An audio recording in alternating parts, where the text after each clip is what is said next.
एउटा सानो लापरवाहीले गर्दाखेरि वायरिङ तपाईँको सबै नै डढेको छ।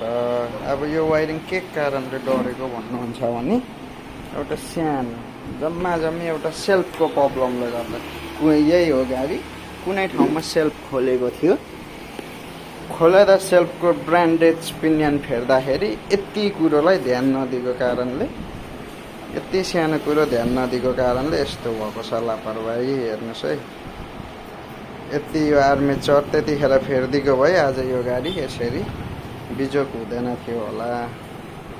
अब के भन्नु साथीभाइ, मेकानिक साथीभाइहरू काम त गर्नुहुन्छ, कस्तो गर्नुहुन्छ।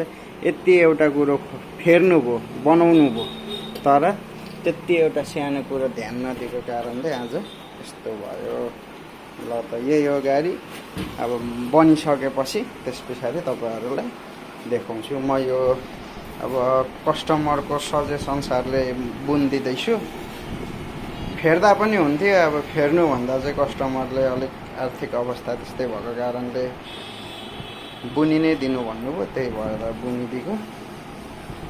ठिकै छ, केही समस्या भयो भने आउनुहोस् होला, ऐजुल ग्यारेजलाई सम्झिनुहोस् होला, लिटर फ्लावर स्कुल पश्चिमपट्टि।